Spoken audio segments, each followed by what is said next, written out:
Hi ಎಲ್ರಿಗೂ ನಮಸ್ಕಾರ. ನಾನು ಸರಿತಾ. ಹೆಲ್ತಿ ಕುಕ್ ಚಾನಲ್ಗೆ ಎಲ್ಲರಿಗೂ ಕೂಡ ಸ್ವಾಗತ.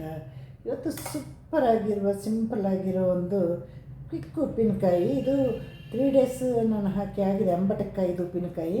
ಹಾಗೆ ಇದನ್ನು ಹೇಗೆ ಮಾಡೋದು, ಎಷ್ಟು ಸುಲಭವಾಗಿ ಹೇಗೆ ಮಾಡೋದು, ಇದನ್ನು ಹೇಗೆ ನಾವು ಒಂದು 10-15 ದಿವಸ ಆದ್ರೂ ಇದನ್ನು ಕಾಪಾಡಿ ಸೂಕ್ಷ್ಮವಾಗಿ ಇಡೋದು ಅಂತೆಲ್ಲ ನಿಮಗೆ ನಾನು ಹೇಳ್ಕೊಡ್ತೀನಿ. ಉಪ್ಪಿನಕಾಯಿಗೆ ಏನೆಲ್ಲ ಹಾಕಬೇಕು, ಸಿಂಪಲಾಗಿರುವ ಉಪ್ಪಿನಕಾಯಿಗೆ, ಮತ್ತು ಅದನ್ನು ಹೇಗೆ ಅದನ್ನು ಶುಚಿಯಾಗಿ ಇಟ್ಕೊಳ್ಬೇಕಂತೆಲ್ಲ ಹೇಳ್ಕೊಡ್ತೇನೆ. ಹಾಗೆ ಬನ್ನಿ ನೋಡಿಕೊಂಡು ಬರುವ.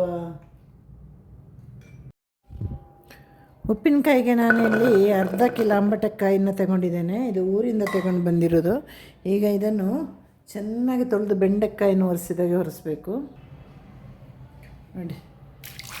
ಅಲ್ಲಿ ನಮ್ಮ ಊರ ಕಡೆ ಅಂಬಟೆಕಾಯಿಗೆಲ್ಲ ಅರ್ಧ ಕಿಲೋ 50-40ಕ್ಕೆ, ಕೆಲವು ಕಡೆ ಮಾರ್ಕೆಟಲ್ಲೆಲ್ಲ 40ಕ್ಕೆ ಸಿಗ್ತದೆ. ತರಕಾರಿ ಅಂಗಡಿಯಲ್ಲಿ 50 ತಗೊಳ್ತಾರೆ. ಇದನ್ನು ಚೆನ್ನಾಗಿ ತೊಳಿಬೇಕು. ಮೊದಲು ನಾನು ತೊಳೆದೇ ತಂದಿರೋದಲ್ಲಿಂದ, ಆದರೂ ಒಂದು ಸಲ ತೊಳಿವಲ್ಲ, ತೊಳೆದು ಒರೆಸಿಡಬೇಕು. ಅದು ತಣ್ಣೀರು ಇರಬಾರ್ದು.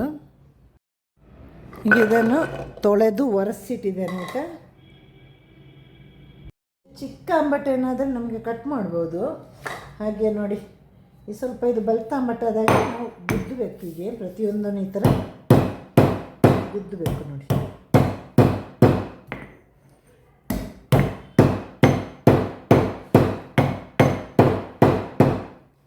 ಹೀಗೆ ಪ್ರತಿಯೊಂದನ್ನು. ಸ್ವಲ್ಪ ಕೆಲಸ ಇದೆ, ಆದರೆ ಟೇಸ್ಟಿ ಅಲ್ವಾ ಅಂಬಟೆ ಉಪ್ಪಿನಕಾಯಿ.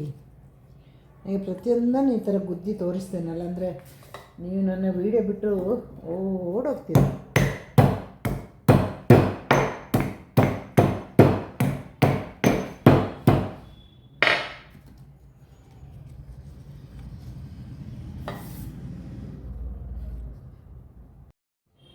ಈಗ ನೋಡಿ, ಅಂಬಟೆಕಾಯಿನ ಗುದ್ದಿದಾಯಿತು. ಇದರ ಬೀಜ ಎಲ್ಲ ಪುಡಿಯಾಗೋದಿಲ್ಲ, ಸ್ವಲ್ಪ ಬಲ್ತಿದೆ. ಇದನ್ನು ನಾವು ಈಗ ಒಂದು ಬರಣೆಯಲ್ಲಿ ಹಾಕಿ 2-3 ದಿವಸ ಇಡುವ. ಕಲ್ಲುಪ್ಪು ಕೂಡ ಹಾಕಬೇಕು ನೋಡಿ. ಕಲ್ಲುಪ್ಪು ಹಾಕಿ ಸ್ವಲ್ಪ ಹೊತ್ತು ಹಾಗೆ ಬಿಡುವ ನಾವು. ಆಮೇಲೆ ಇದನ್ನು ಬರಣೆಯಲ್ಲಿ ಹಾಕಿಡಬೇಕು. ಕಲ್ಲುಪ್ಪು ಹಾಕಿ ಹೀಗೆ ಇಡುವ. ಒಂದು 5-10 ನಿಮಿಷ ಬಿಟ್ಟು ನೀರಿನ ಅಂಶ ಬಿಡುತ್ತಲ್ಲ, ಆಗ ಚೆನ್ನಾಗಿ ಮಿಕ್ಸ್ ಮಾಡಿ.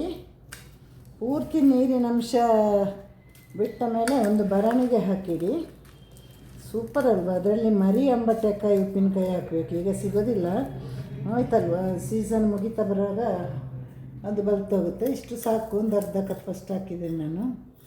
ಈಗ ಮುಚ್ಚಿಡುವ. ಇದು ನೀರಾದಮೇಲೆ ಬರಣಿಗೆ ಹಾಕಿಡಬೇಕು. ಈಗ ಆಲ್ಮೋಸ್ಟ್ ಉಪ್ಪೆಲ್ಲ ಕರಗಿದೆ. ಇನ್ನು ಇದನ್ನು ಒಂದು ಚಿಕ್ಕ ಬರಣಿಗೆ ಹಾಕಿಡುವ. ಇದು ಉಪ್ಪಿನಕಾಯಿ ಬರಣಿಯೇ, ಅದರಲ್ಲಿ ಹಾಕಿಡುವ ನಾವು. ನೋಡಿ, ಬರಣಿ ಕೂಡ ಶುದ್ಧವಾಗಿರಬೇಕು, ತೊಳೆದು ಒಣಗಿಸಿರಬೇಕು. ಮತ್ತು ಇದು 1-2 ವಾರಕ್ಕೆಲ್ಲ ಮುಗಿಯುವಂತಹ ಉಪ್ಪಿನಕಾಯಿ. ಬರಣಿಗೆ ಹಾಕಿ ನಾವು ಮುಚ್ಚಿಡುವ. ಒಂದು 2-2.5 ದಿನ ಆದರೂ ಬೇಕು. ಇದು ಪೂರ್ತಿದ್ರ ಬಣ್ಣ ಚೇಂಜ್ ಆದಮೇಲೆ ನಾವು ಇದಕ್ಕೆ ಮಸಾಲೆ ಎಲ್ಲ ರುಬ್ಬುವ. ಒಳ್ಳೆ ಉಪ್ಪಿನಕಾಯಿ ಅಲ್ವ ಅಂಬಟೆ ಉಪ್ಪಿನಕಾಯಿ. ಇದು ಕುಚ್ಚಲಕ್ಕಿ ಗಂಜಿಗೆಲ್ಲ ಸೂಪರ್. ಮತ್ತು ಒಣಗಿದ ಮೀನಿಗೆಲ್ಲ ಅಂಬಟೆಕಾಯಿ ಹಾಕಿದರೆ ಸಾರು ಮಾಡಿದರೆ ಸೂಪರ್ ಆಗುತ್ತೆ. ಹಸಿಮೀನು ಸಾರಿಗೂ ಕೂಡ ಅಂಬಟೆಕಾಯಿ ಸೂಪರ್ ಆಗುತ್ತೆ. ನಾವು ಚಿಕ್ಕದಿರುವಾಗ ಅಂಬಟೆಕಾಯಿ ಹಣ್ಣು ಅಂಬಟೆಕಾಯಿ ತಿಂತಾಯಿದ್ದೆವು.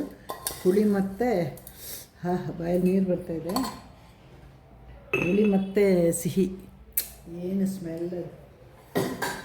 ಈಗಿನ ಮಕ್ಕಳಿಗೆ ಏನು ಗೊತ್ತಿಲ್ಲ. ನಮ್ಮ ದೊಡ್ಡವನೆಲ್ಲ ನಮ್ಮದೇ ಫುಡ್ಡು. ಚಿಕ್ಕವನು ಬ್ಯಾಂಗ್ಳೂರಲ್ಲಿ ಹುಟ್ಟಿದ ಕಾರಣ ಅವನದೆಲ್ಲ ಫಾರಿನ್ ಸ್ಟೈಲ್ ಫುಡ್ಡು. ಈಗ ನೋಡಿ, ಬರಣಿ ಒಳಗಡೆ ಸೇರಿಸಿ ಆಯಿತು. ಇನ್ನೊಂದು 2 ಅಥವಾ 3 ದಿನ ಬಿಟ್ಟು ನೋಡುವ. ಇದನ್ನು ಮಧ್ಯದಲ್ಲಿ ಈ ಥರ ಕುಲುಕಬೇಕು ಇದನ್ನು ಚೆನ್ನಾಗಿ, ಯಾಕೆಂದರೆ ಉಪ್ಪು ಪೂರ್ತಿ ನೀರಾಗಬೇಕು. ಇವತ್ತಿಗೆ 3 ದಿನ ಇಡಿಯಾಗಿ 4ನೇ ದಿನ ನಮ್ಮ ಅಂಬಟೆಕಾಯಿ ಹೇಗಾಗಿದೆ ನೋಡುವ. ನೋಡಿ, ಅದು ಉಪ್ಪೆಲ್ಲ ಕರಗಿದೆ. ಇವಾಗ ಇದಕ್ಕೆ ನಾವು ಅದು ಉಪ್ಪಿನಕಾಯಿ ಮಸಾಲೆಯನ್ನು ಮಾಡುವ. ಯಾಕೆಂದರೆ ನೋಡಿ, ಈ ಅಂಬಟೆ ಉಪ್ಪಿನಕಾಯಿಯಾಗೆಲ್ಲ ತಿಂಗಳಾನುಗಟ್ಟಲೆ ವರ್ಷಾನುಗಟ್ಟಲೆ ಅಂತೂ ಇಡಲಿಕ್ಕೆ ಆಗೋದೇ ಇಲ್ಲ. ಹಾಗಾಗಿ ನಮಗೆ ಒಂದು 10 ಡೇಸ್ 15 ಡೇಸಿಗೆ ಅಷ್ಟೇ ನಾನೀಗ ಮಾಡಿರೋದು. ಇವಾಗ ಅದಕ್ಕೆ ಬೇಕಾದ ಮಸಾಲೆಯನ್ನು ಕೂಡ ನಾನೀಗ ನಿಮಗೆ ಹೇಳ್ಕೊಡ್ತೇನೆ ಹೇಗೆ ಅಂತ. ಸಿಂಪಲ್ಲಾಗಿರೋದು. ಅದಕ್ಕೆ ಮೇಯ್ನ್ ಬೇಕಾಗಿರೋ ಚಿಕ್ಕ ಸಾಸಿವೆ ಮತ್ತು ಅರಿಶಿನ. ಈಗ ನೋಡಿ, ರಾಗಿ ಕಾಳು ಅಂತಹ ಸಾಸಿವೆ ಬರುತ್ತಲ್ವ, ಈ ಸಾಸಿವೆಯನ್ನು ನಾನು ಇಲ್ಲಿ ಒಂದು ಅರ್ಧ ಕಪ್ ತಗೊಂಡಿದ್ದೇನೆ. ಇದು ನಮಗೆ 10 ಡೇಸಿಗೆ ಬೇಕಾಗಿರುವಷ್ಟು ಉಪ್ಪಿನಕಾಯಿ, ಅದರ ಅಳತೆ ನಾನು ಹೇಳ್ತಾ ಇರೋದು. ಹಳೆ ಕಾಲದಲ್ಲೆಲ್ಲ ಅರಿಶಿನ ಕೊಂಬಾಕ್ತಾಯಿದ್ರು, ಈಗ ಮತ್ತೆ ಅದನ್ನು ಮಿಕ್ಸಿಯಲ್ಲೆಲ್ಲ ಪುಡಿ ಮಾಡಲಿಕ್ಕೆ ಆಗೋದಿಲ್ಲಲ್ವ. ನೋಡಿ, ಅದ್ರ ಪ್ಯೂರ್ ಅರಿಶಿನನಿದು. ಇಲ್ಲಿ ನಾನು 1/4 ಸ್ಪೂನಷ್ಟು ಅರಿಶಿನ ಪುಡಿ ಹಾಕ್ತೇನೆ. ಅದು ಅರಿಶಿನ ಮತ್ತು ಚಿಕ್ಕ ಸಾಸಿವೆಯಲ್ಲೇ ನಿಂತಿರುವಂಥ ಉಪ್ಪಿನಕಾಯಿ. ಈಗ ಬಿಸಿನೀರಲ್ಲಿ ತೊಳೆದಿರುವಂತಹ ಒಂದು 15ರಿಂದ 20ರಷ್ಟು ಗುಂಟೂರು ಮೆಣಸಿನಕಾಯಿ. ಇದಕ್ಕೆ ಬ್ಯಾಡಗೆ ಹಾಕಬಾರ್ದು. ಇದು ಬಿಸಿನೀರಲ್ಲಿ ತೊಳೆಯೋದು ಯಾಕೆಂದರೆ ನಾವು ಒಂದು 10 ದಿನ ಕೆಡುವಾಗಿದ್ದರೂ ಫಂಗಸ್ ಬರಬಾರ್ದು ಅಂತ. ಉಪ್ಪಿನ ಅಗತ್ಯನೇ ಇಲ್ಲ. ಉಪ್ಪಿಗೆ ನಾವು ಅದಕ್ಕೆ ಹಾಕಿರುವ ಉಪ್ಪು ನೀರೆಲ್ಲ ಇದೆ. ಈಗ ರುಬ್ಬಲಿಕ್ಕೆ ಅಥವಾ ಕಡಿಲಿಕ್ಕೆ ಇದರಲ್ಲಿರುವ ಉಪ್ಪು ನೀರನ್ನು ತಗೊಳ್ಬೇಕು. ಬೇರೆ ನೀರು ಹಾಕಬಾರ್ದು. ಬೇರೆ ನೀರಾದರೆ ಅದು ಮತ್ತೆ ಉಪ್ಪು ಜಾಸ್ತಿ ಆಗುತ್ತೆ, ಇಲ್ಲಾಂದರೆ ನೀರು ಜಾಸ್ತಿ ಆಗುತ್ತೆ. ಹಾಗಾಗಿ ಅದರಲ್ಲಿರುವ ನೀರನ್ನು ಇದಕ್ಕೆ ಹಾಕಿ ಸಣ್ಣ ತರಿಯಾಗಿ ರುಬ್ಬಿ ಬರಬೇಕು. ಈಗ ನೋಡಿ, ತರಿಯಾಗಿ ರುಬ್ಬಿದಾಯಿತು. ಕೆಲವು ಬಾಡಿಗೆ ಸಾಸಿವೆ ಆಗೋದಿಲ್ಲ, ಅಂದರೆ ಜಾಸ್ತಿ ಸಾಸಿವೆ ತಿಂದರೆ ಕೆಲವು ಬಾಡಿಗೆ ಅಲರ್ಜಿ ಬರುತ್ತೆ. ಅಪರೂಪದ ಕೆಲವರಿಗೆ ಅದು ನೋಡ್ಕೊಳ್ಬೇಕು, ಅವರವರಿಗೆ ಅಷ್ಟೇ ಗೊತ್ತಾಗಬೇಕು. ಈಗ ನಾವು ಇದನ್ನು ಮಿಕ್ಸ್ ಮಾಡುವ ಸರಿಯಾಗಿ. ಇದು ಇವತ್ತು ಮಾಡಿದರೆ ನಾಡಿದ್ದು ತಿನ್ನಬೇಕು. ನಾಳೆ ಇವತ್ತು ಬಿಡಬೇಕು. ಹಸಿ ವಾಸನೆ ಎಲ್ಲ ಹೋಗುತ್ತೆ ಇವತ್ತು ನಾಳೆ ಬಿಟ್ಟರೆ. ಮೊದಲು ಈ ಪಾತ್ರೆಗೆ ಅಂಬಟಕಾಯಿನ ಹಾಕಿ ಸರಿಯಾಗಿ ಕಲಸುವ.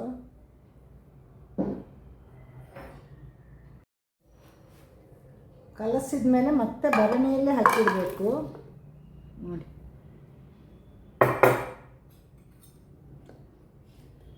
ಈಗ ನಮ್ಮ ಉಪ್ಪಿನ ಕಾಯಿಗೆ ರುಬ್ಬಿದ ಮಸಾಲೆಯನ್ನು ಹಾಕುವ.